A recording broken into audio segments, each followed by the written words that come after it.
Good morning guys! Welcome sa panibagong vlog natin at ngayon i-review natin ang Bell helmet. Ito, nasa Marikina kami, on the way na kaming Marilake at tinest ko agad yung helmet na nabili kong second hand na Bell Bullet helmet. Without further ado, let's review this helmet. Sa 2026, worth it pa rin ba ang Bell helmet? So tingnan natin, let's go! By the way, kung nag-enjoy kayo sa gantong POV shot, message nyo lang dyan sa baba. POV shot, mas madali siya tanggalin kasi nakano lang yan, nakasabit lang sa leeg ko. Then kung yung mga nagtatanong kung anong camera gamit ko, Hero 7 to, GoPro Hero 7. Nabili ko way back before, hanggang ngayon gamit ko pa din. So sulit na to. Wala pa tayong pang upgrade kaya ito muna yung gagamitin ko for the rest of the motovlog. Okay, so konting history muna kung bakit ko nabili yung Bell helmet. Nasa lineup ko kasi yung which is nga yung Bell, yung Arai, tsaka yung Shoei. So sa mga classic lineup na to, yung Bell yung pinaka-affordable compare kay Arai tsaka kay Shoei. Actually nakita ko yung Shoei Glamster sa personal, pumunta kami shop, nasa 30 plus siya.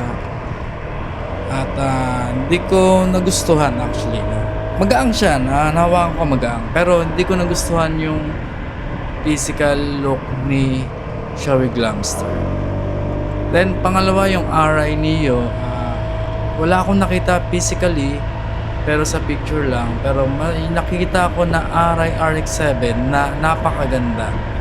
Pero sobrang mahal naman, nasa 50. Siguro pag-ipunan na lang muna natin yon.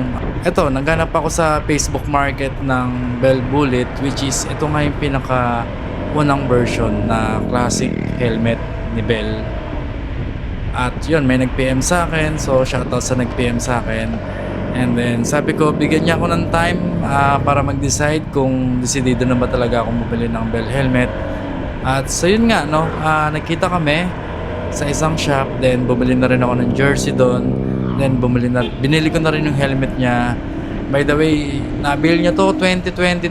So yeah, sa 2026 worth it pa rin ba ang Bell helmet? Una ko kasing tiningnan yung looks niya eh. So doon talaga ako nagbe-base sa looks, no. Kaya binili ko pa rin. So pag-usapan natin ang pros and cons ng Bell helmet or Bell Bullet helmet dahil nga nagamit ko na siya long ride. Let's go. Okay, ang pros ni Bell Bullet, lightweight siya compare kay una kong helmet, si Chili at Abistic nga. Pagdating sa timbang, chinek ko, hindi naman nagkakalayo ng timbang, kaya hindi ako sure. Pero pag suot ko kasi si Bell Bullet, hindi nangalay yung leg ko, unlike dun sa Chili at Abistic. Ang naging problema ko lang or issue ko dito kay Bell Bullet sa bandang panga ko, medyo matigas. Hindi ko alam kung sa padding ba yun dahil luma na or masikip lang banda sa bandang panga. Isa pang pros na nagustuhan ko kay Bell Bullet is yung hangin niya sa loob. Mahangin siya sa loob ng helmet compared kay Chili at Abistic kasi hindi pinagpawisan yung ulo ko. Pero ang cons naman nun, dahil nga mahangin sa loob, rinig mo yung wind noise sa loob ng helmet.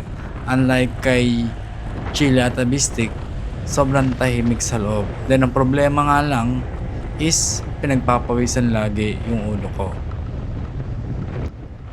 So far yun lang naman yung nagustuhan ko at hindi ko nagustuhan kay Bell Bullet. And then kung tatanungin nyo ako kung gusto ko bang bumili ng Bell Bullet GT, which is yung upgrade niya, tingnan natin pag nagkaroon tayo ng extra budget. Malay naman natin baka mapabili tayo ng Bell Bullet GT. Pero kung may budget talaga at may budget lang, push na natin doon sa Arai RX-7. Nakita ko kasi napakaganda naman talaga. Pero ang ganda rin ng presyo. So yun lang, kontento naman ako dito sa Bell Bullet ko kahit luma na, classic at pogi tingnan. Alright.